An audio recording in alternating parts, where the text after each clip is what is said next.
ჩემი შვილი ადრეს სკოლაში ტაქსით მიდიოდა, მაგრამ ახლა ამ ამბების მერე ვეღარ ვუშვებ. როცა მიდის სკოლაში, მეც მივყვები, რადგან მე შინია. ქალები შედიან სახლებში, ხან თავსაფრით, ხან თავსაფრის გარეშე და საეჭვოდ იქცევიან. მარნეულისა და გარდაბნის მოსახლეობაში სერიოზული შეშფოთება გამოიწვია ბოლო პერიოდში გავრცელებულმა ინფორმაციამ, რომლის მიხედვითაც რამდენიმე ქალი სოფლებში დაიარება და ცდილობს ბავშვები მოტყუებით გაიტაცოს.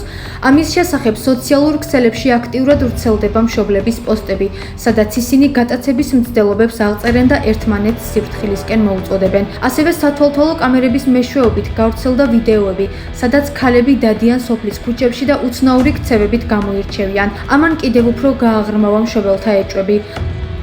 რაც ეს ინფორმაცია გავიგე, ჩემი გოგო მე თვითონ მიმყავს სკოლაში და მარტო აღარ ვუშვებ.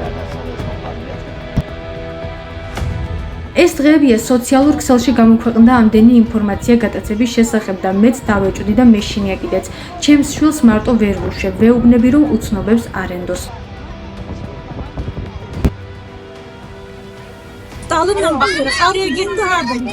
ბავშვები როცა გარეთ გადიან, მაშინაც განსაკუთრებით ვაკვირდები თუ სად არიან და რას შვებიან.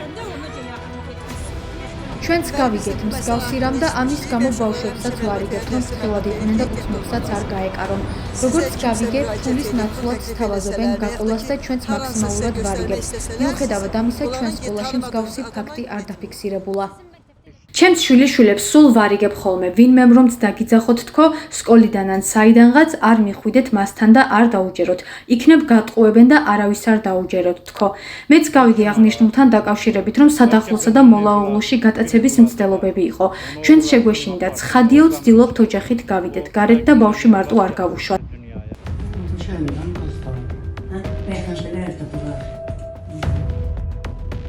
აღნიშნულ საკითხთან დაკავშირებით რამდენიმე მშობელმა აქტუალ ჯისთან ისაუბრა.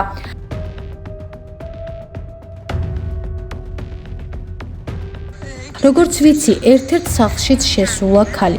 პატრონისგან ჩაის ითხოვს და ამის შემდეგ ამბობს, რომ შეუძლია მკითხაობა. მერე საუბრის გასაგრძელებლად ამბობს, რომ ავადმყოფი ბავშვი ჰყავს და ამისათვის თანხას აგროვებს. შემდეგ კი გოგონას ქმარი რომ დაინახა სახლში, ეგრევე გაიქცა, აშკარად შეეშინდა.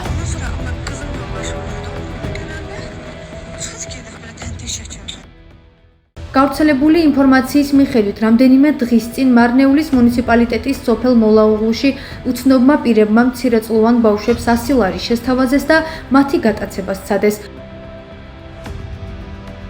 მსგავსი ინციდენტი ვარაუდობენ, რომ გარდაბნის მუნიციპალიტეტის სოფელ თაზაქენთშიც მოხდა. ინფორმაციის გადამოწმების მიზნით მარნეულის საგანმანათლებლო რესურს ცენტრსაც მივმართეთ.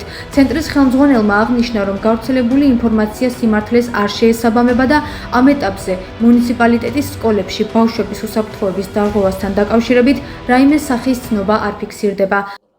და რაც შეეხება ბოლო მოვლენებთან დაკავშირებით, ჯორის დონეზე არის ისა ლაპარაკი, რომ ბავშვების მოსწავლეების გატაცების მცდელობა არის ვითომ, მაგრამ არ შეესაბამება სინამდვილეს, ეს არის ტყუილი, სკოლები დაცული არიან, ზოგან არის მანდატორი სამსახური, ზოგან არის პასუხისმგებელი პირები, რომელიც იცავენ ბავშვების უსაფრთხოებას.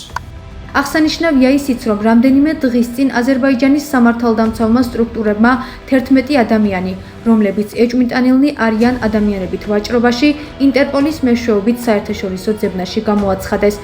ამ ფაქტმა კი საკითხი უფრო გაამძაფრა და რეგიონში ბავშვთა უსაფრთხოებასთან დაკავშირებით გარკვეული ეჭვები დაბადა.